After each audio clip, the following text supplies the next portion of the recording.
I'm sick. Well, I'm sick. See how hard it is for a podcast, though? See how hard our job is? I show up to work sick. I don't even get paid. I don't even get paid. Loving the game. I'm just here for the love of the game because I'm sick. I'm sick. I'm like Michael Jordan. It's my flu game. I'm going to put up 60. In my flu game. I'm going to put up 60 every time I say, welcome to Pod-A-Mania. My name is Eddie. My name is Dylan. This is a weekly wrestling podcast. Most of the time. And what do we cover here, Dylan? We cover everything from Collision last week to Dynamite this week and anything in between. Before we get into that, be sure to follow the damn podcast at Pod-A-Mania Pod _EWO3 and at Bozo Dills. Encourage the people to like and subscribe. Comment down below. Let us know what your favorite part of wrestling this week was. And be sure to follow us on Spotify and Apple Podcasts. Leave a review over there. We love reading them. Leave a comment over there. We love reading them. We like reading a lot of things. Add us on Twitter. We like reading them. That is true. We are discussing a storyline, a possible thought idea from the world's bookshelf.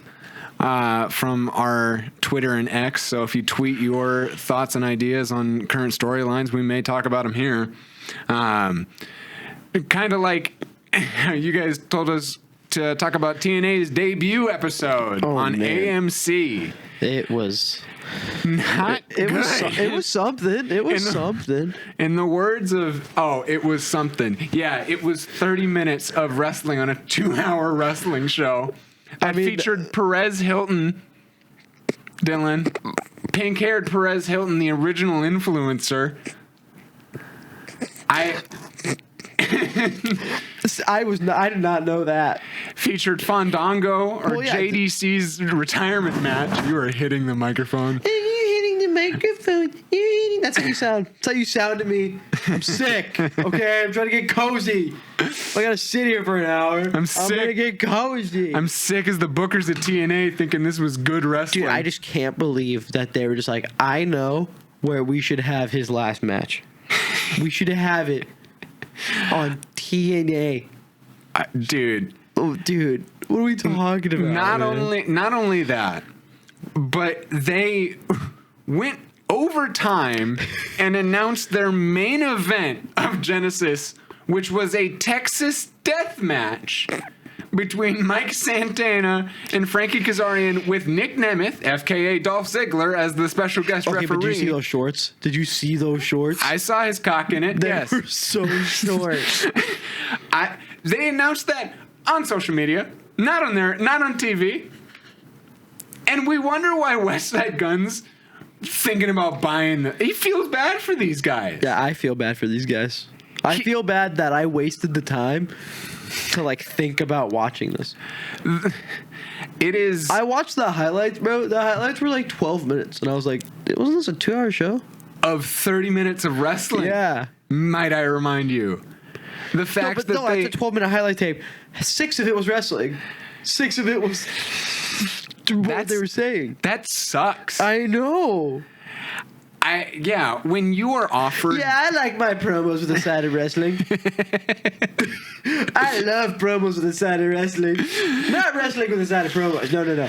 I need more promo than wrestling, or I can't watch. I love my sports entertainment, no sports. I like being entertained. Not sports entertained, just entertained. We can leave the sports for those other companies, the other guys. Which is crazy. You have the Hardy Boys on your roster. Nah. You have Mike Santana on your roster. Nah. You got cucked by WWE getting Leon Slater on their Euro tour, and then Myron Reed left to sign to AEW. Nah. Now we're just gonna cut a bunch of promos. More promos. Hey, you know what's gonna be crazy is how you're complaining about 30 minutes of wrestling in 2 hours. Just wait until next week when it's 20 minutes of wrestling and it just gets shorter until they're. Imagine the wrestling TV show episode with only promos. Sounds like TNA. Kind of hard. lolTNA. That's what they're saying in their meetings. That what I did.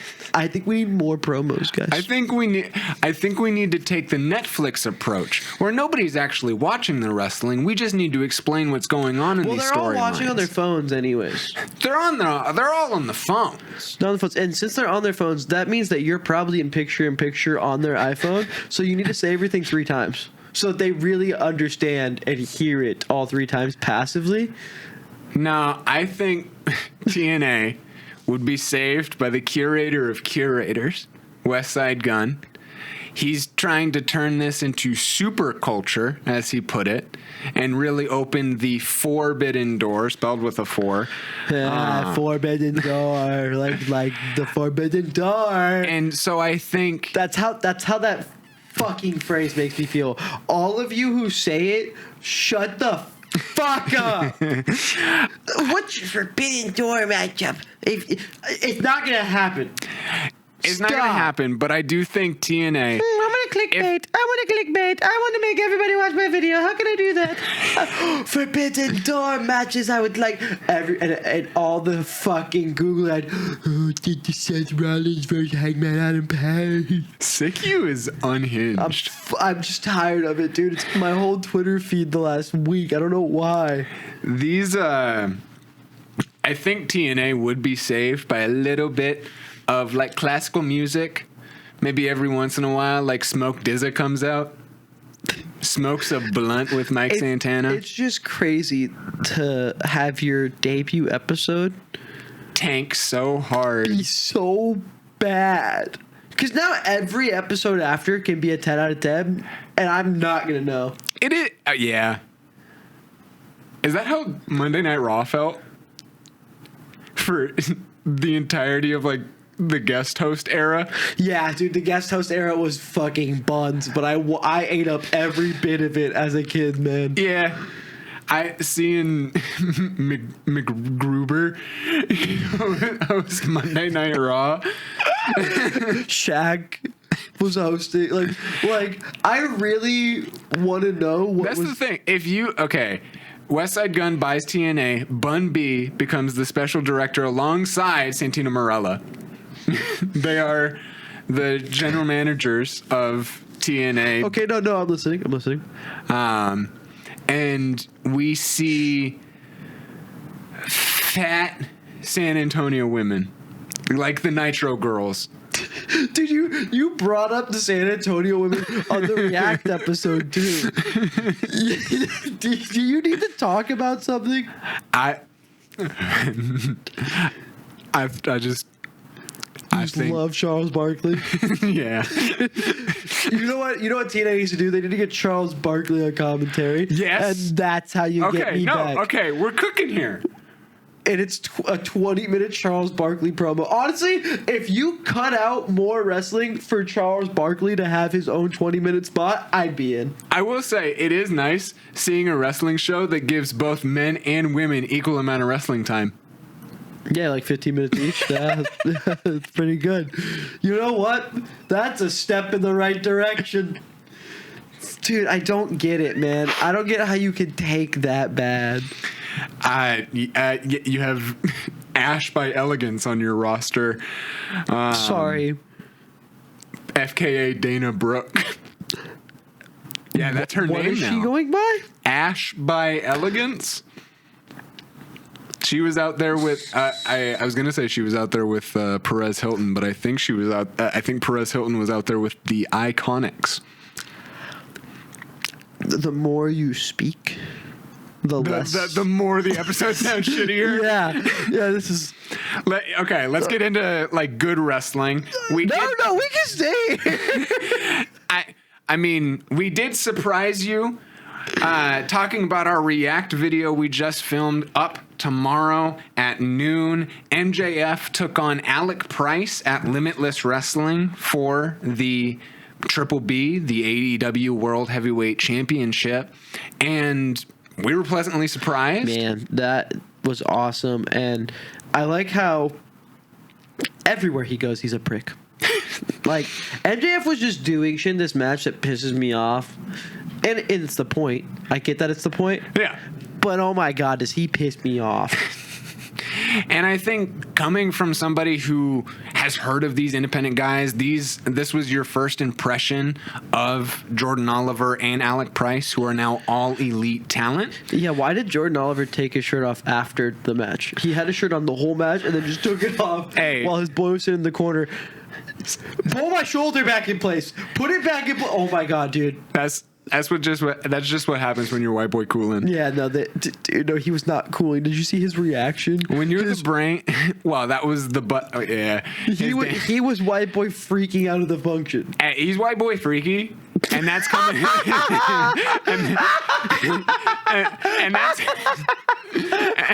that's coming from somebody who has shared a bathroom with him at the Ukrainian Culture Center.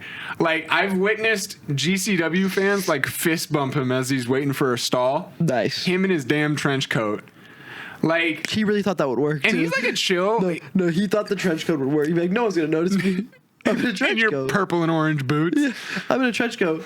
He's in his whole wrestling attire and then a trench coat. Oh, I need to take you to the Ukrainian Culture Center. Their changing room is the alleyway behind the I fuck with this place. Yeah. I like this. No, it's culture. Like what Westside Gunn's trying to bring to TNA. Dude, imagine the TNA episode opens. And boom, boom, boom, boom. No. Welcome to TNA. I think wrestling needs more, and maybe our podcast even. Shit's about to get super cray. Our podcast, or even he's wrestling. Bricks in the back. You ever sold bricks at the impact zone?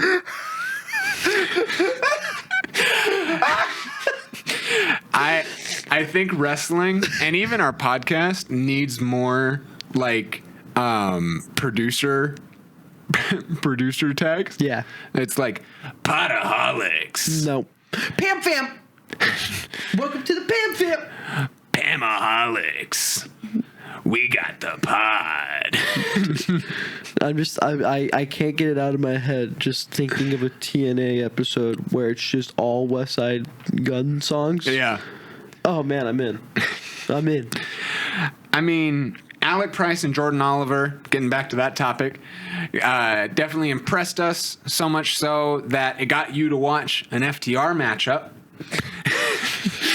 At least highlights of one. So we are going to put a timer up to see how long I can go without... Let me address. We were talking before the episode, and we were like, you know what? When we get to the topic of FTR, we are going to set a timer and see how long it takes Eddie to shit on / talk shit about FTR. So make your guesses in the comments below. Wait, I need to get my timer. I am ready to talk about this Dynamite matchup in their debut against the AEW World Tag Team Champions, FTR.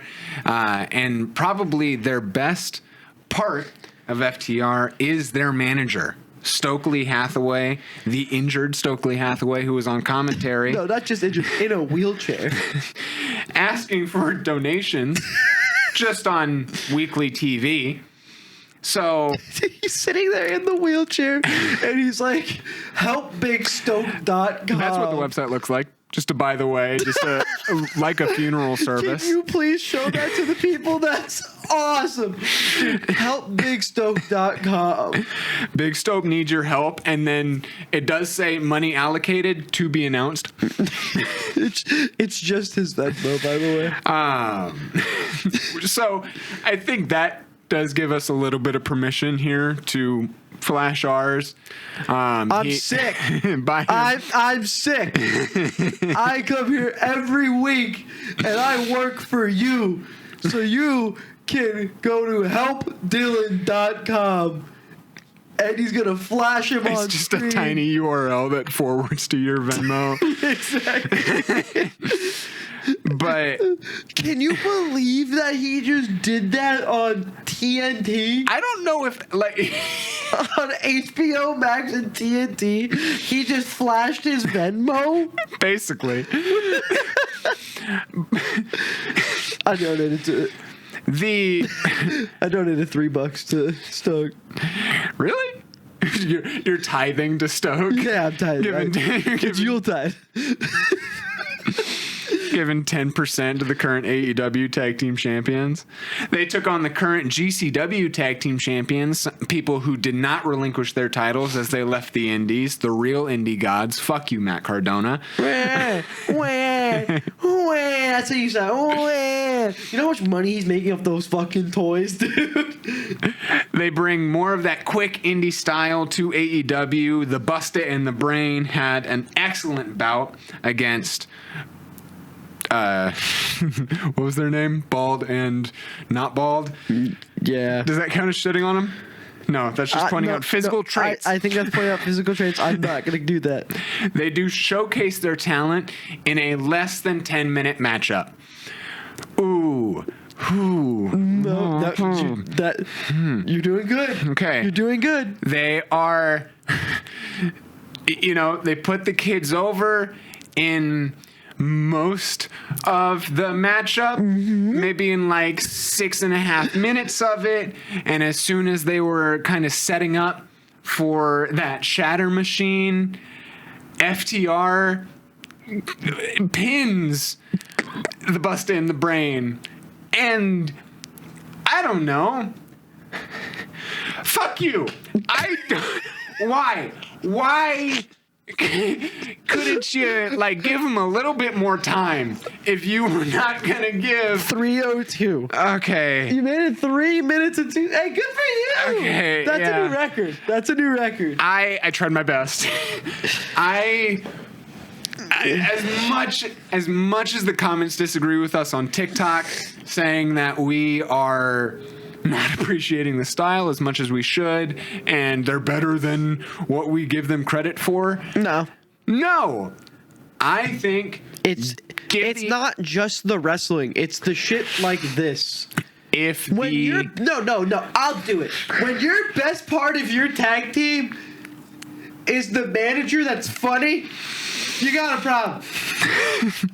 When these guys who are unbelievable wrestlers come in and it's their debut match in AEW, one of them just put on a 30-minute banger with MJF, and you give them 7 minutes. That's all I'm saying. MJF comes to their home promotion or one of their local promotions, He goes to fucking Maine. No one wants to go to Maine. And defends the AEW World Heavyweight Championship against Alec Price in a 30-minute banger. And FTR as the tag team champions. Fuck you get less than 10. You get less than 10 and I'm going to go smoke a dart. Where are the Outrunners, by the way? You've been asking where the Outrunners are. Okay, this is a different thing.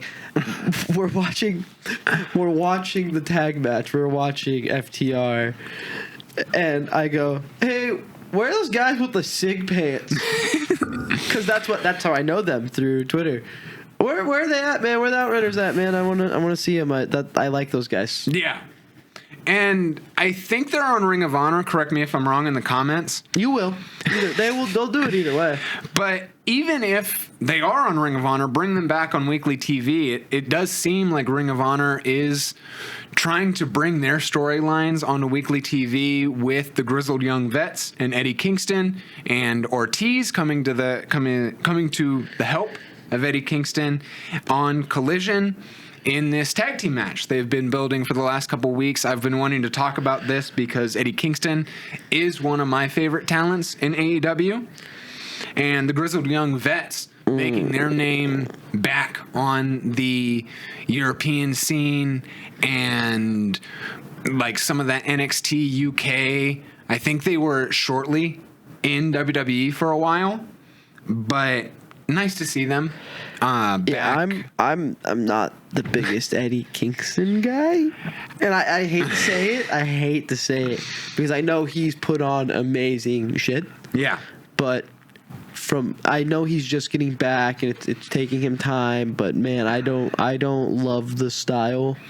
It's just not for me, I don't think. I think he's better suited with a guy like Ortiz. Yeah. I think he limited. Dude, the spot in that match when Ortiz is just going from rope to rope to rope to Yeah. and he just keeps going. I love Ortiz. I really liked Ortiz. I think Eddie Kingston's just going to take time to grow on me.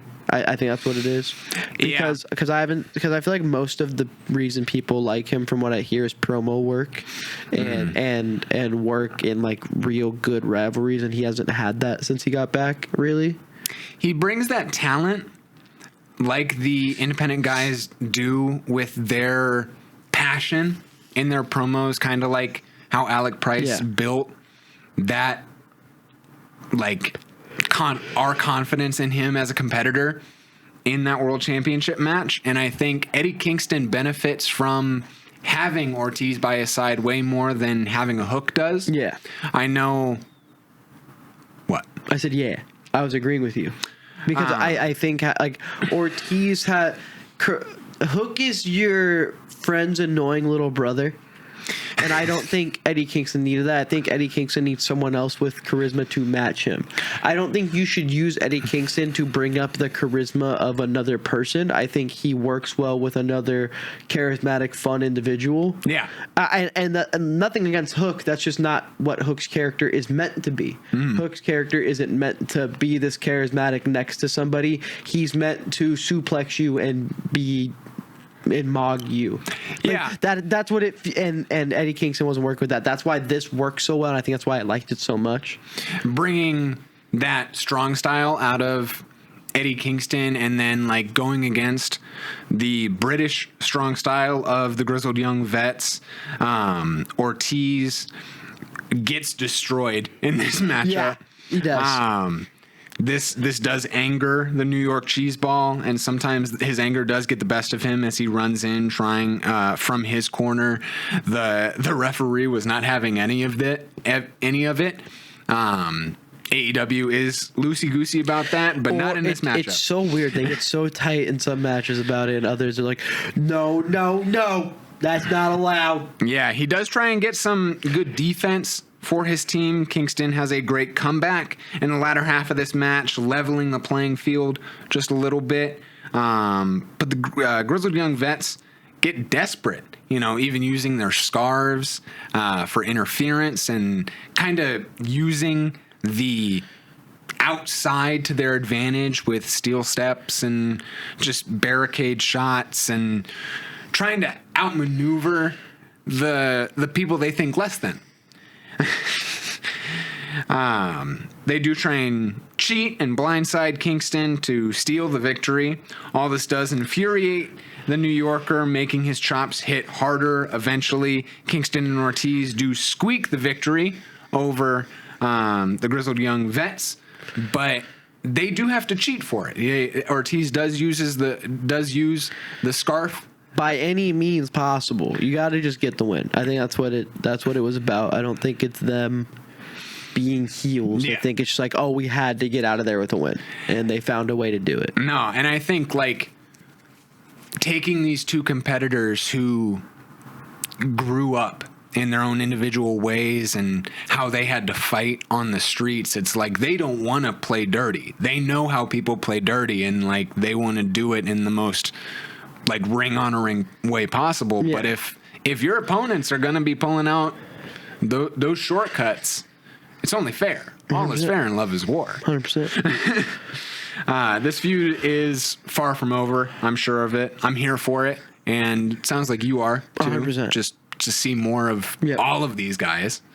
But after this matchup happened on Collision, it did bring out THEKLA, or it did bring out Kris Statlander with the Babes of Wrath backstage, having their backstage promo after the Triangle of Madness got their victory over them on last week.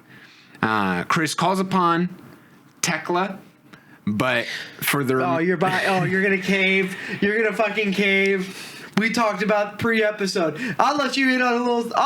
This is inside Pam ball right here. This guy goes, can't believe this guy keeps telling us about THEKLA and just like, it's not pronounced that way. Oh, that's her government name. And then he goes, what if we just don't do it? What if we just keep going with the like mispronouncing it? And then on the episode, I'm gonna give him bites. one. I want to give him one. Bite? No, I'm American man.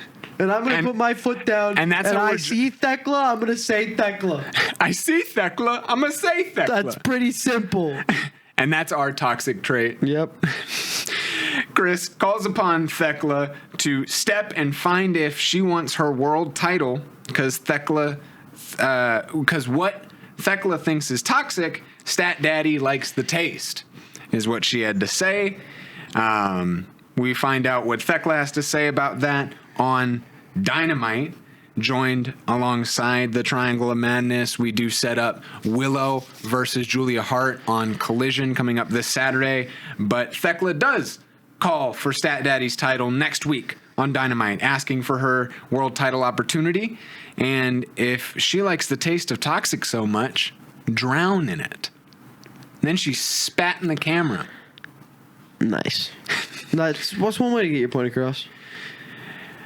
And shortly thereafter on Collision, we were greeted by the debut of the newly elite Rascals. That is the Myron Reed, Zachary Wentz, and Desmond Xavier, not joined by Trey Miguel. Unfortunately, some previous history of his came up, and, he has taken a break from wrestling. We're giving him his piece in that, and we hope that you guys do too. Hopefully his mental health comes back to a place where he can rejoin his brotherhood here and rejoin the treehouse.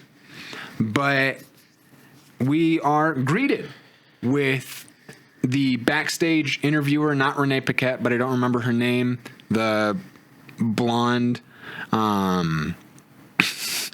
knocks on the treehouse locker room, and they kind of do the Scooby-Doo head poke outside of the... Dude, I saw this, and I was like, you guys are 30.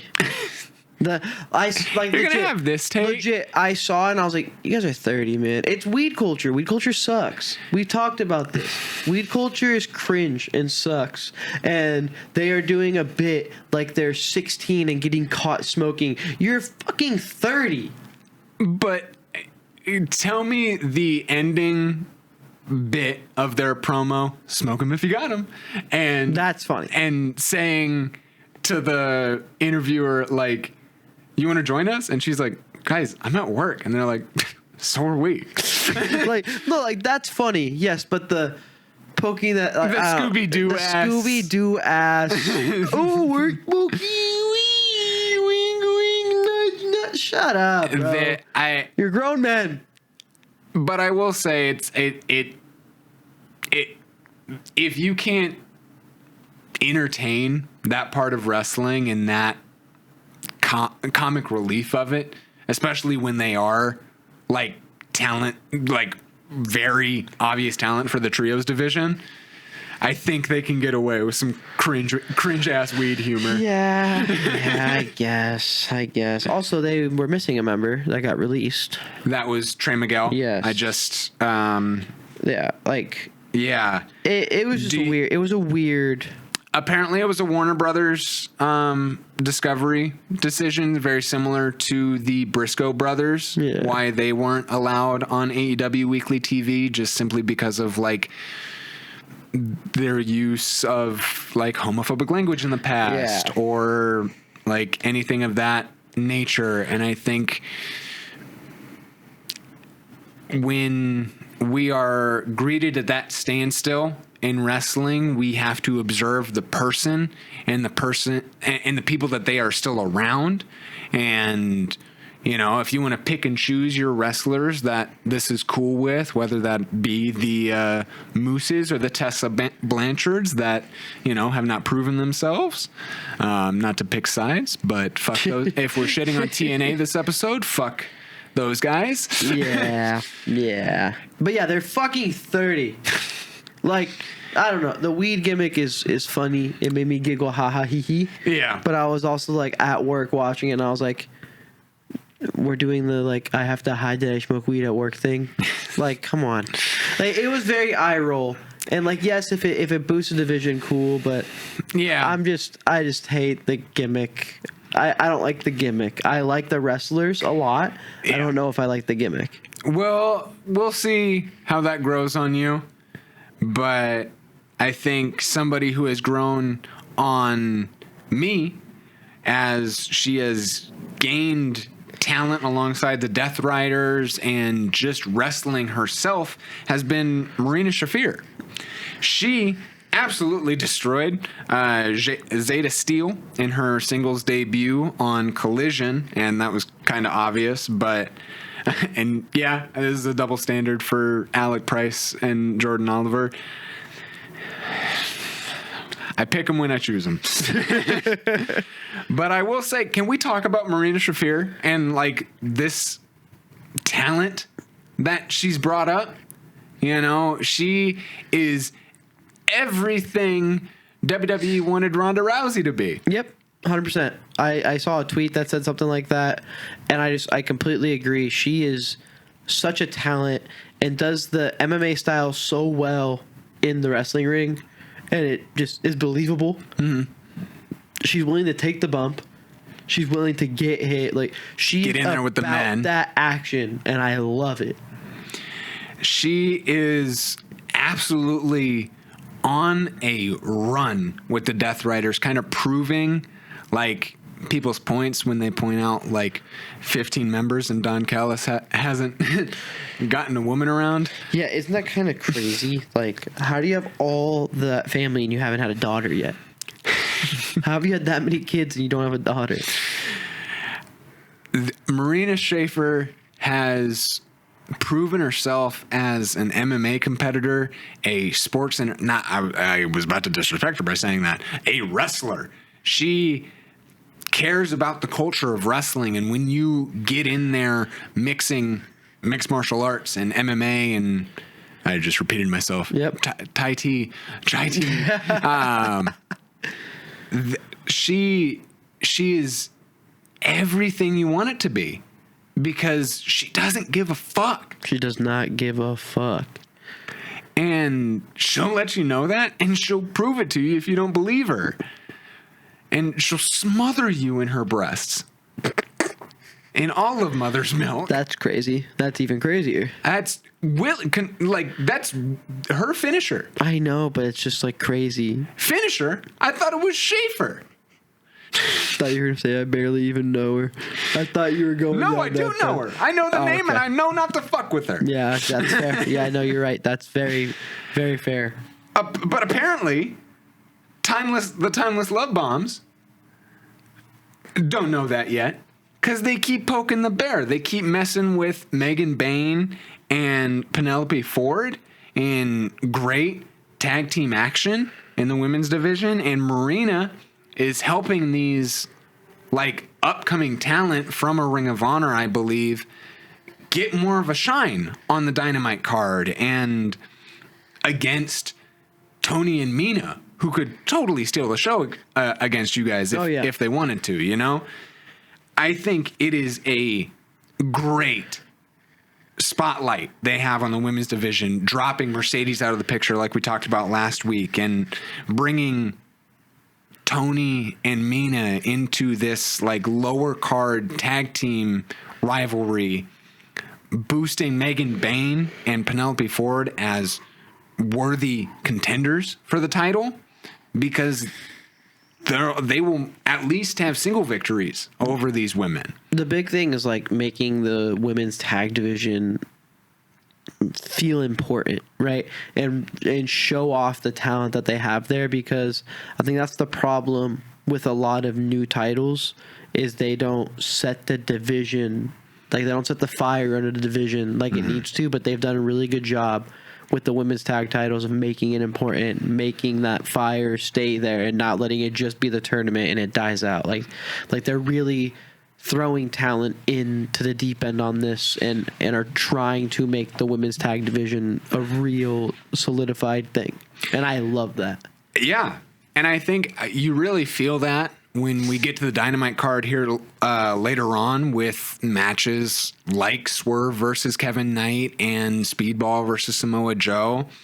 And you even get that in, like, you see it changing the guard from this talent we saw like come up a year ago to facing elite level talent. Well, speaking of Kevin Knight, Speedball, we're going to bring up the elephant in the room. The fact that they're champions. After that's all we've wanted. Yep. Yeah, no. Congratulations to Jetspeed and Hangman Adam Page on winning the AEW Trios Tag Team Championships as Powerhouse Hobbs. Every day that I can praise the Lord. that was me when Powerhouse Hobbs got rolled up by Kevin Knight. It was that song. It was like, oh my God, me and Eddie finally won. Like we did it. I'm sorry, Powerhouse Hobbs, that's how you had to go. But man, if you had to did go, you see Hangman's face? Hangman looked like he was in genuine shock. Like that was some of the best acting I've seen in AEW TV. Yeah, where it's just like the pure shock and awe on his face was hilarious. I think this is something we've been asking for since their debut. Cheers, brother. Cheers, brother. Clink the glass. Cheers to the entire Jet Set Rodeo. Seems to be their official tag team name, That's but awesome. I do have a couple fan made ones that I will throw out there as we talk about this match. But congratulations to the team that, you know, has literally just been suffering in character development. For the last 6 months, and you know, well deserved. And this hard hitting defense from the ops starts off there with some very technical Speedball versus Shibata graps that I'm sure we'll see more of, even following their interactions after Speedball took on Joe. But they took great. Dude, every time he does that fucking moonsault onto his shins, I just think about my ACL exploding, because that does not look like fun for either party. Dude, 2 ribs break. Yep. Yeah, you just got to keep going. They brought great technical prowess to this match and a sense of speed. When you are dealing with really like technical based wrestlers and like hard hitting wrestlers like Shibata, Hangman, you kind of need this diversity. And I like that is what the trios division seems to bring out in all these competitors, seeing what anybody can really do. Joe seemed like they would be an easy win over Air Horse 1. Nice. He picks apart Speedball along with Powerhouse Hobbs, and Speedball, resident member of Flying Horsecock, was able to use his agility and speed to outmaneuver the big men. Gets Hangman back in to torture the ops a little bit, getting the advantage for Flying Pony Club against the ops. That's my favorite one. Torture the ops a bit more for what they've done to not only Hangman but all of AEW. And then, like we said, Kevin Knight eventually sneaks the victory over the ops by getting a roll up on Powerhouse Hobbs, sending him on the way out, kissing him on the forehead, and saying, "Enjoy yourself as Royce Key in WWE." The interesting name. I'm glad Horsepower got the win though. Yeah. Okay, yeah, I think I hit all of them. Air Horse 1, Flying Horsecock, Jet Speed Rodeo, Flying Pony Club, and then Jet Set Rodeo. I like Horsepower because you know I mean, speed and the cowboy. I like Horsepower. Air Horse 1. Air Horse 1's really good. Air Horse 1's really good. Is that off Dome or is that off Twitter? That was, all of them were like ones that I picked off Twitter because I was like, because they were, Horsecock came directly from not the horse's mouth. Surprisingly, our first non-binary champion. from Speedball himself on his vlog. That's awesome. So, and he even snuck it on Dynamite when they were like, Hangman was like, I think we need a name. And he got Horse Ka on TNT.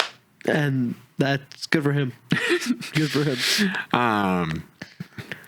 I did want to talk about Don Callis and his warning to Moxley before this match started. Mox. I'm going to warn you, Mox.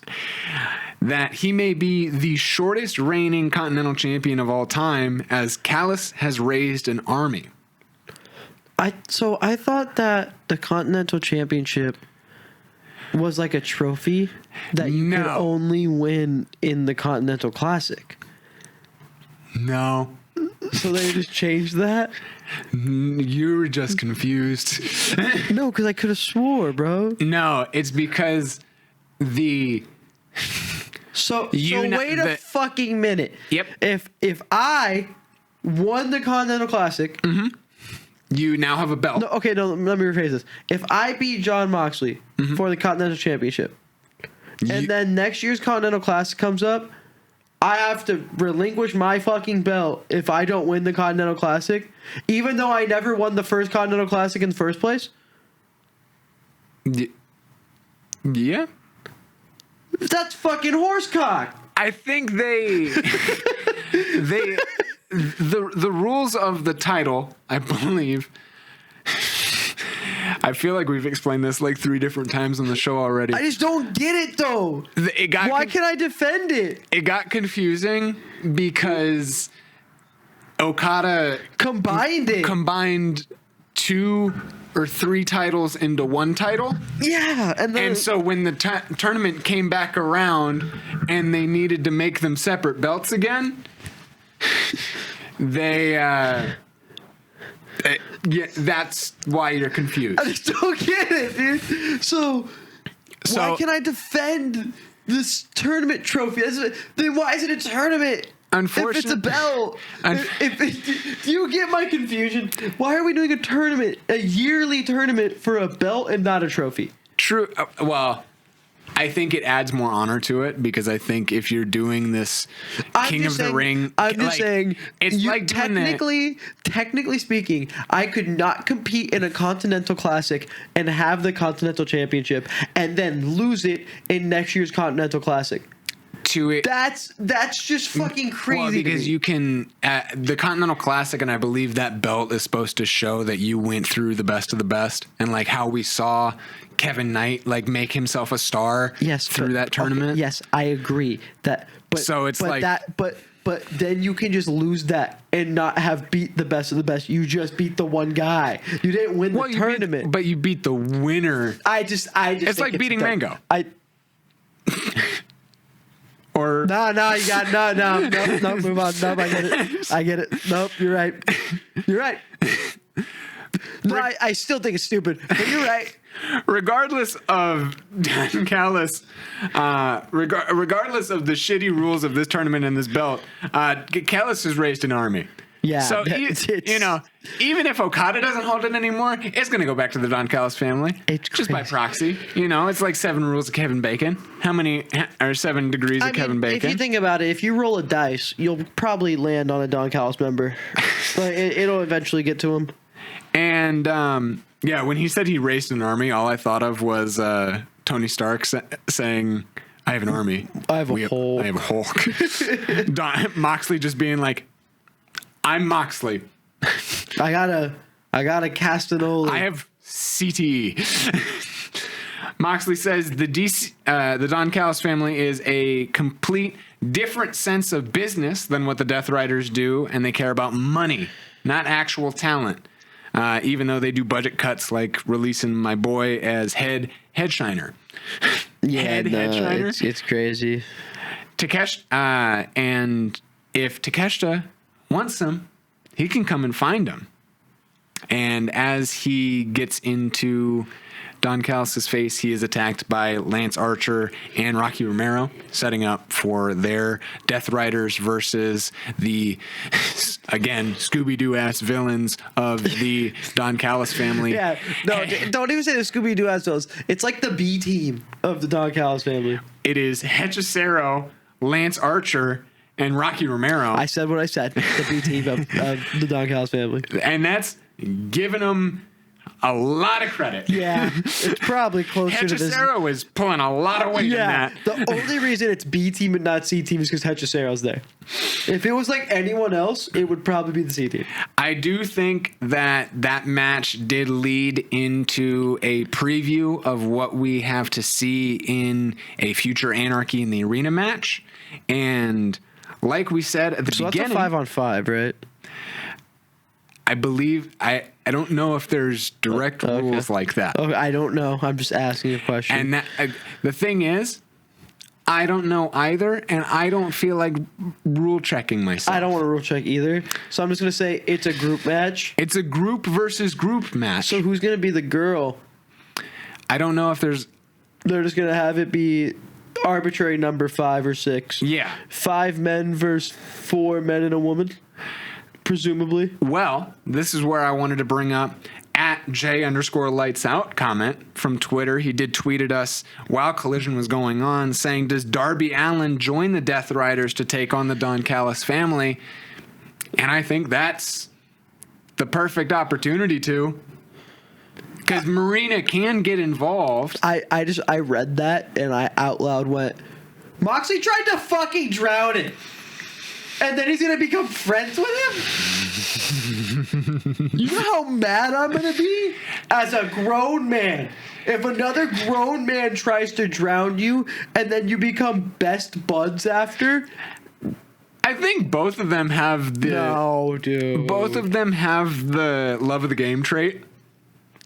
Where they will literally put themselves onto broken glass and thumbtacks and barbed wire on weekly TV, despite your warnings and William Regal's warnings. They will literally prove you wrong and make so many people mad at you for caring about a person's safety on a week-to-week basis.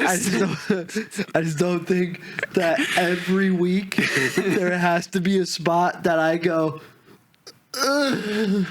That doesn't need to happen every week. And they broke their neck. Yeah. Watch casually turning on TNT or TBS. Every week. I gotta look at somebody go through cinder block, glass, tacks, and barbed wire, stood up steps. Listen, I understand you're like, we need good weekly... You could have good weekly TV without having a death wish. I truly believe that. And if you don't think you can, then I think you're a psychopath. And you need to go to therapy. If you need to see these guys do these insane spots every week. I'm sick and I don't care anymore. I think I understand it is fun to watch the crazy spot. But also, like, remember the problem with the Continental Classic and the women's tag division of how, like, it went too long because of injuries? It's because they do this shit every week that there's injuries. You know what's crazy? Is you're justifying all of your points. You are so justified in everything you're saying right now. And they're still gonna be mad at me. There's still going to be somebody that says... You don't want somebody to fully try? That's such a fed head take. Dude, you know what? You don't want them to give their all. It's like, dude, you can give your all without going through glass tacks and fucking barbed wire. You can give your all without giving a couple brain cells, like, too. Dude, I'm telling you, man, I get it. Like, it's so fun to turn on AEW every week and be like, how are they gonna shock me today? I just want one episode where I don't think, oh, he could have died. You're such a fed head for that. I'm such a fed head for that thing. I'm such a chud. I'm just such a fucking fed chud head, dude. That's what I am. That is exactly what MJF calls us in the opening of Dynamite. If I ever hear the word chud on my wrestling TV, I think I'll fucking... like, just stop. I think that's when I stop, bro. I think that's when I'm done. I think that's when I retire. When I hear... If I hear the word shut on AEW Big TV, Justice and AJ calls QT Marshall and Paul Walter Hauser a fucking chud with no riz. No, they can have all my money. If they do that, they can have all my money. That's the funniest thing ever. But if MJF calls me a chud, I'm literally done. I'm done. Pod-A-Mania's down to one host. Yeah. After that. Yeah. You know, he comes into my local indie, calls me a chud.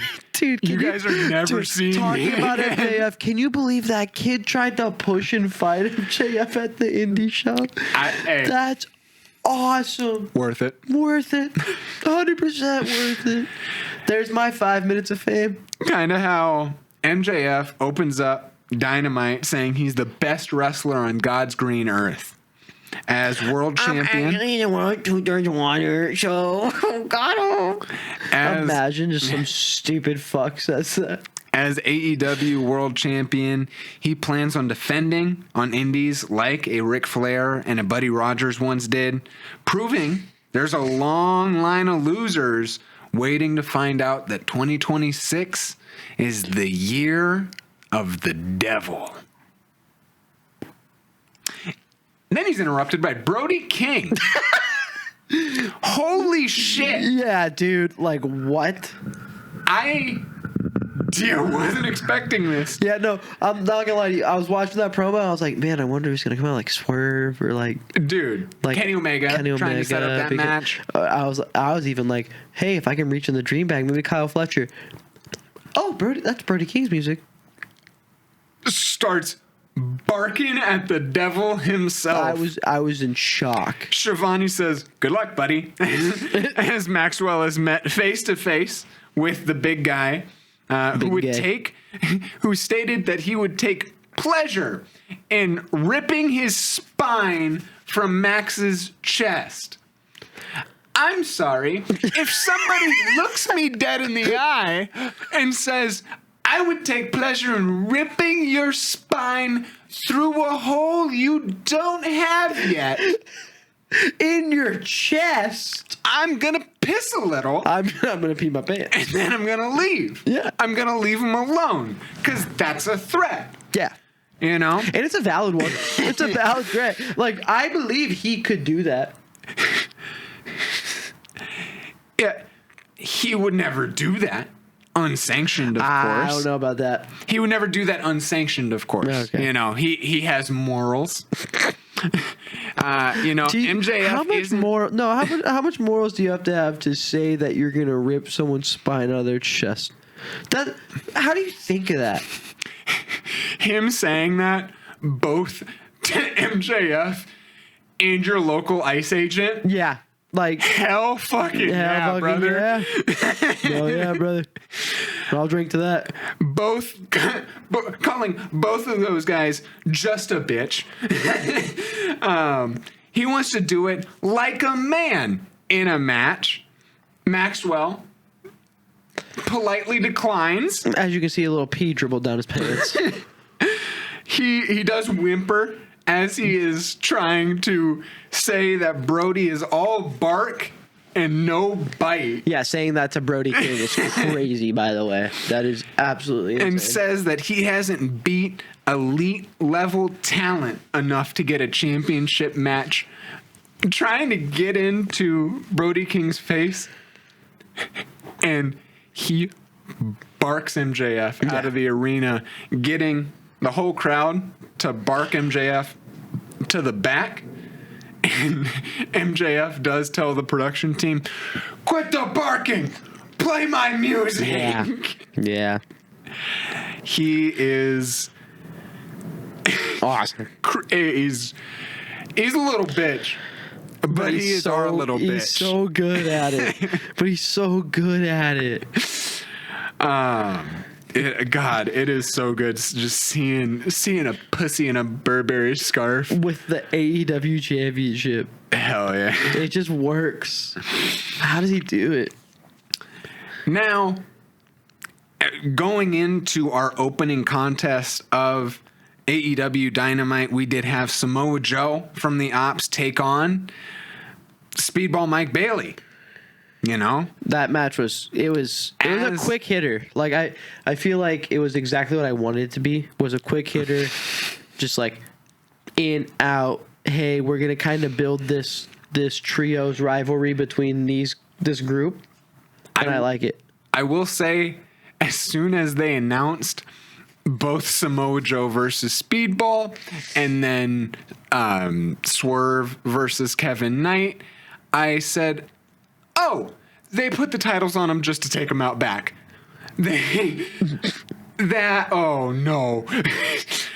But I think both of these competitors in Jetspeed prove why they are worthy adversaries when you are talking about these people who have decade-long resumes. Joe does beat the brakes off of Bailey throughout the match. You hear his chops echo through the arena. The limb manipulation, trying to slow down horsecock representative Mike Bailey. I thought that would be funny to say out loud. Yeah, it was. Bailey missed his standing backflip knee drop, landing right onto his knees. Fucking ow, like we said, leading to more of that cheating from Shibata. Like I said, we are definitely going to get more of that match from Shibata and Bailey. And then Bailey and Joe, for the rest of the match, do a really good job of making you think that either man could win. Especially after we see Jetspeed become these champions. We really don't know if they're going to start pulling these cheap victories, and it kind of did, because Mike Bailey does have the speed here. Joe did cut off all of Speedball's offense and quickness here by squeaking by. Quick victory.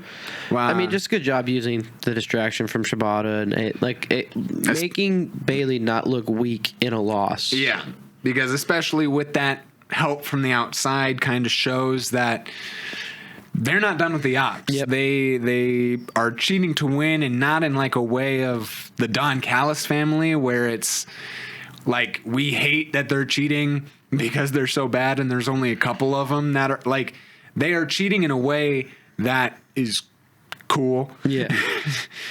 They will not go down so easy after losing their gold.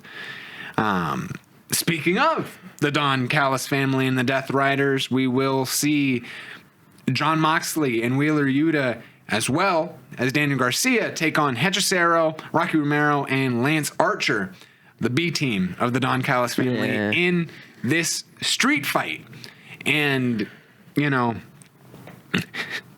when you are considering this on weekly television, at least this is okay. I guess the cinder block spot from a couple weeks ago was in a lights out match. Oh, brother.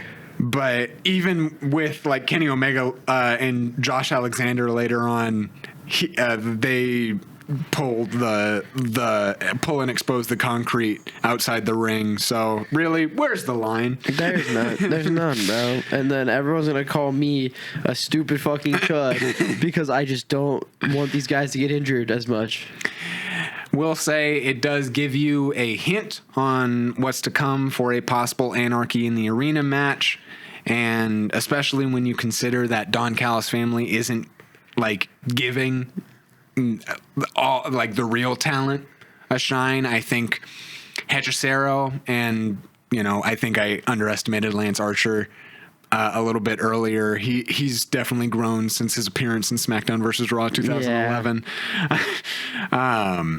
But I think giving like real talent like Fletcher and even Takeshita to this team in an Anarchy in the Arena gives them a bit more of a chance. I think what they'll do is they'll give one or two of the elite Don Callis members, and the rest are going to be like... No, it'll be it'll be that exact three with one of the two I just said and Josh Alexander. Yeah.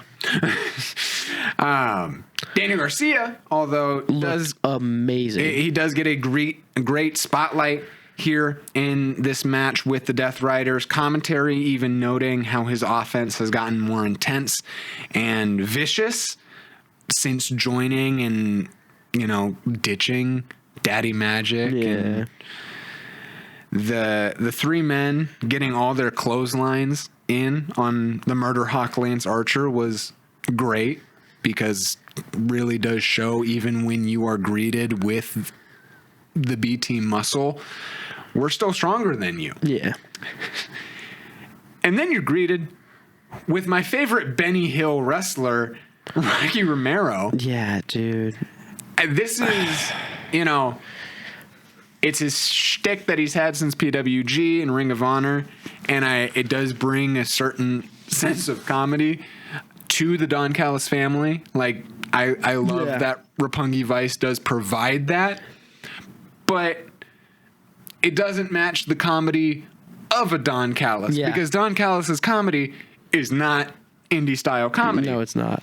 And coming from a man who I've literally seen in person do the tired spot as he runs back and forth from the corner and loses breath,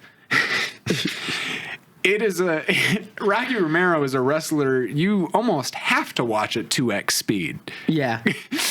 Yeah, if you don't, you're kind of just like, oh, it's still going. They did fucking kill him, though. Yeah. To end this match. Yeah. Daniel Garcia does put him in a submission hold as Moxley gets a curb stomp cleaner than Seth Rollins onto Rocky Romero's skull, planting a victory for not only the Death Riders, but Daniel Garcia FC goes crazy. The Death Riders are in a really interesting spot. Like, I really thought it was over, and it's so back. Like I said, I think as we kind of play catch up during this episode and from the holidays and catching up on all these storylines, the Death Riders, like, they were so close to collapse, and now they're back and better than ever. It is so crazy how quickly they turn their image around from this, like, they're ruining AEW, they put the fucking world title in a briefcase, to, I hope they rip Rocky Romero's head off. I hope they, bring Wardlow's American Gladiator ass back out of retirement and beat him up for trying to be sexy on Twitter. Yeah, stop being sexy. Wardlow, stop trying to be sexy on Twitter, bro. I just want to look at Twitter while at the bar area in my job, and I can't do that because your fucking thirst traps come up. Yeah, it's right alongside, like... I'll see, like, great match clip. Well, it's the Wardlow thirst trap. Well, it's the fucking thing that Twitter does now, where you're like watching a regular clip and then it's porn. Yeah. Yeah. Thanks, Elon. I'm trying to swipe through because I have a swiping addiction because I'm just so used to TikTok and Reels, and then up, there's Wardlow. Oh, okay, that's too much of you. He is undoing his singlet. I'm out. Is that a stick of dynamite? I'm out. That's not a stick. I think he's just happy to see me. Oh, boom goes the bang out of his penis.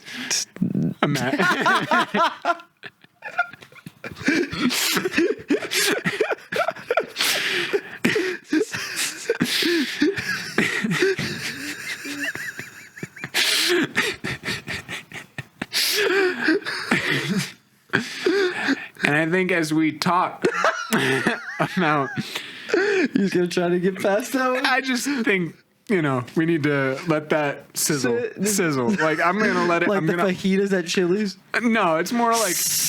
That is going to sit like a 7-Eleven hot dog after like a couple hours. Like, it dropped wrinkly, someone's gonna grab that and be like, yeah, it's my lunch today. And they're gonna, dude, people actually eat that shit. Well, I feel like people thought that about this return match. His first singles match since All In Texas. Kenny Omega comes back to weekly television against Josh Alexander? So stupid. Oh my God. Don't even get me started. Dude. Come on. I gave FTR 3 minutes. Nah, dude. I can't. All right. Set a timer. Okay. Set a timer. I'll give you... No. You want a timer for... I'll give you a minute to shit on Josh Alexander. It's like, why the fuck would you choose Josh Alexander? This is Kenny Omega we're talking about. This isn't some fucking mid-carder, dude. This is the Kenny Omega. This is the AEW guy. I feel like when you think of AEW, you think of Him and the Young Bucks. This guy's having his comeback match Since Okada. since fucking Okada. At All In. And the first guy you bring back to Is face the guy with is the cauliflower ear? headgear guy. I want cauliflower ear. I'm wearing headgear. That's who it's gonna be. That's who we're choosing. That's what we're doing in the Big 26. We have all this talent on the roster. We have Jetspeed on the roster, right? We have Daniel Garcia. No, we're gonna throw him in a multi-man match. Oh no, we're gonna have Kevin Knight go against Swerve Strickland. We get fucking Josh Alexander for Kenny Omega, dude. I have to watch people die every week, and that's what I get to watch. All right, there's my minute, dude. There's Dylan's minute of hate. Oh, dude. That feels good to get out. Feels good. Now, Needed that. I will say I had those same doubts as I saw this Dynamite card and, questioning, how are we going to get to Kenny Omega versus MJF? Because that seems like where we're going eventually. I guess Josh Alexander's in that tree. I guess he's the first step on that staircase. I was going to put over Josh Alexander here because, working with this talent that I believe he was featured in the C2 as well as a stand-up member in the Don Callis family, even proving himself in those backstage assaults, bettering his promo work since the days of like TNA and MLW, and I think that's where Alexander has always struggled, establishing himself as a star. If you let Callis talk and drop the headgear, maybe you have your proto star moment. This is a guy that was one of the faces of TNA a couple of years ago. It is. I mean, we saw what TNA is doing right now, so that's not saying a lot to me. But this is somebody who this is the same. TNA did have Mike Bailey and Will Ospreay on their roster at one point as well. I know. So it's just I look where they're at. I understand. Josh Alexander just stands a better chance here on AEW TV, and I think when we consider the downfall and as the Don Callis family looks at their next steps, seeing Okada versus Takeshita and Fletcher and Takeshita go on their own separate journey and trying to see how you pick up the pieces. And I just don't like it. He doesn't have a character to me. What's his character? What is Josh Alexander's character? He's Canadian and wears the headgear. And he's Kurt Angle, but he's not, because Kurt Angle. Yeah, move on. Kurt Angle had a gold medal. What else happened on Dynamite? Yeah. Anyway, I will say, always a pleasure seeing Kenny Omega on TV. Yeah. If you won't get with me on the Josh Alexander train, Kenny Omega is a pleasure to watch on weekly television. Although I have said this, this year may be a little bit different, especially as we consider this possibly as the last year of keeping that aura of the cleaner, or we're seeing less and less of him in one-on-one matchups, and we're considering the elite final run. I've kind of had this thought in the back of my head since AEW has started that it's almost this is the point that it is. I'll get called a fed head for this, and I'll catch this like a catcher in baseball. Nope, keep going. Kenny Omega is weird to watch on weekly TV. Yeah. It's like you order a dessert and it's too rich. Mm-hmm. He is one of these superstars that move like a guy you pay to see at least. I heard of this guy because of word of mouth and on Twitter and like Japan.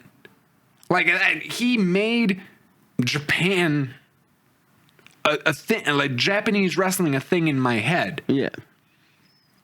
You gotta have some sense of talent and stardom and pull, and getting exposed to that kind of luxury regularly is like having caviar. Yeah, it's really nice. It's super dope. I haven't fully adjusted to it, but considering this possible last year in retirement of the Elite and Kenny Omega and the Young Bucks, I'm gonna savor that fucking caviar. Yep. Every last minute of it. You have to. Because Kenny Omega, after defeating Josh Alexander, did ask Don to lick his wounds and come back when Omega has won that championship belt. Don Callis' family wants it bad. He is done and over with that bad bald man. He wants one last run with the title that means the world to AEW talent. Getting to the main event of Dynamite, we had Swerve Strickland take on Kevin Knight, who have been exchanging fighting words over the last couple weeks. Swerve literally telling him that he is a future main eventer. Just don't take 5 to 6 years to get there. Yep.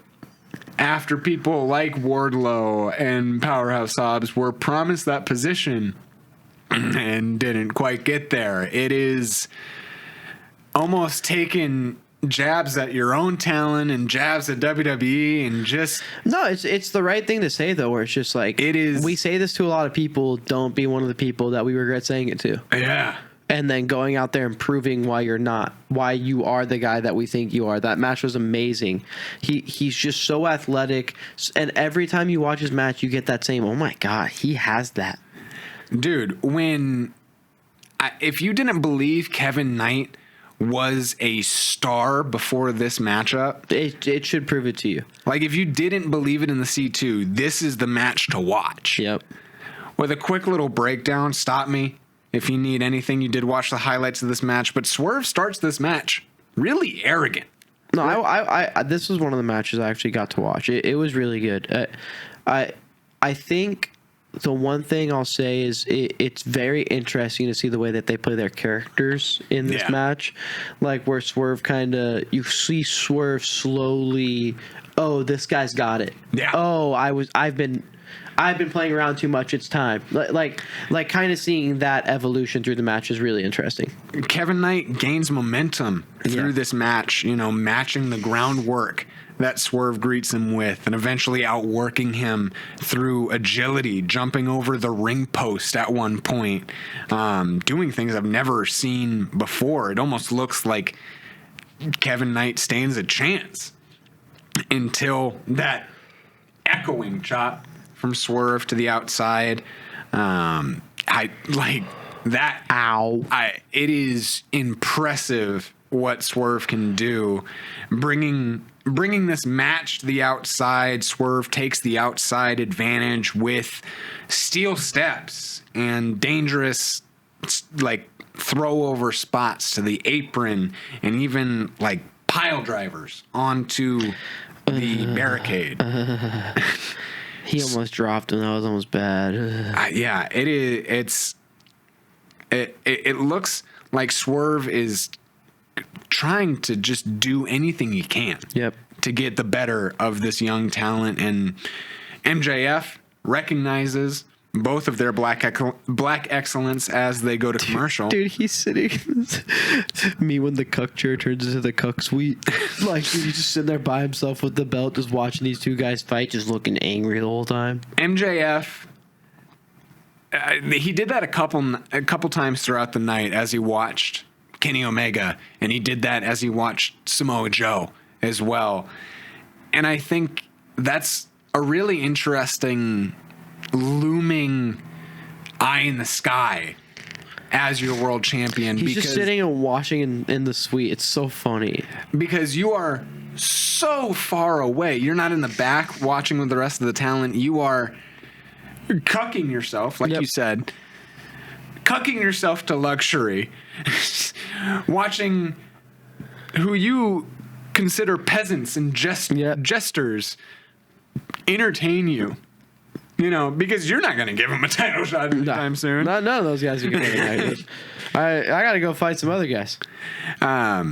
That and MJF does observe the "Let's Go Horsecock" chants as Swerve works his way back into the match, squeezing on Kevin Knight's head in a Kali-like head crush. Confidence builds up in Swerve Confident as he gritties back into the match. 30. You're over 30 and you're gritty.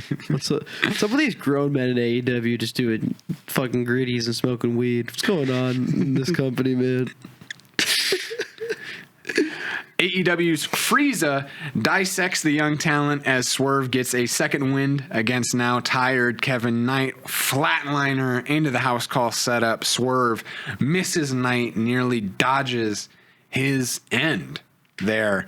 Quick moonsault into a pin. Kevin Knight tries to get a quick pinfall. 2 count. Swerve manhandles Kevin Knight because of this. Because who the fuck do you think you are? Who are you, bro? You think that's allowed?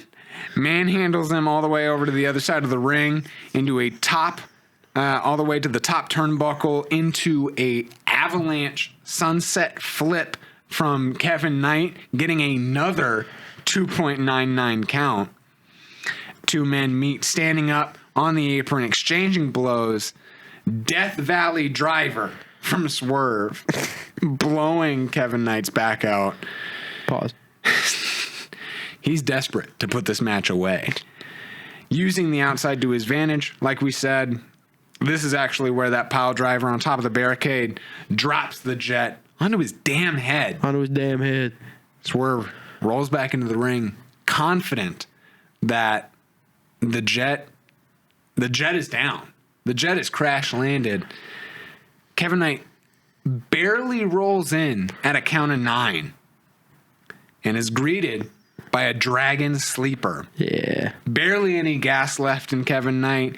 He chases Swerve out of that position, back to the top rope. If anybody's putting it out on the line, it is the athletic Kevin Knight hitting an avalanche Hurricane Rana into a coast to coast. So sick. Wills himself into a UFO splash. After that, Swerve barely gets his foot. UFO splash is so sick. Because that is turning your body. Yep. Full 180. Gets a pin just too close to the rope. Gets Swerve a rope break. And Swerve uses that in-ring awareness to hit his own finisher as the 2 men try to wrap this up. The 2 men have one last exchange of blows and chops and dodging each other. Swerve gets Knight up and ends the match on big pressure. Yep. He does eventually, after, I believe it was on TV, but if not, he did put over. Yeah, he co-signs. There's a lot of co-signing going on in AEW right now. Yeah, like bringing his... Yeah. There's a lot of that going on in AEW. It's really interesting. They're putting over so much young talent right now and just like talking them up big. It's crazy. Well, I think as we observe AEW get older and as a growing promotion, you can't just stick with the generation that entered the doors or build the doors to begin with. Exactly. You use these stars that aren't even close to retiring to show that even these people with 5-year, 7-year, decade-long resumes, like a Mike Bailey, can still get that like TV push and make history. And, it makes me happy that there is just... It's in safe hands. It's in safe hands. There's mutual respect between the talent. And I don't know what else to say. It's elite level workmanship. It's elite level 100%. co-worker. They have so much respect for each other, and it's going to go a long way. And I hope that you guys have respect for us as we sign off this week. We hate to see you go, but before you leave, please follow us at Pod-A-Mania Pod _EWL3 and at BozoDill. Like and subscribe. Also comment what your favorite part of Wrestling this week. Yeah, all wrestling this week, honestly. You know, comment your favorite part of the episode on Spotify and Apple Podcasts. You can go check us out over there. And don't forget to watch at 12 o'clock. Tomorrow, we got reactions to Alec Price trying to get his hands on MJF's world title. Bye-bye. Peace.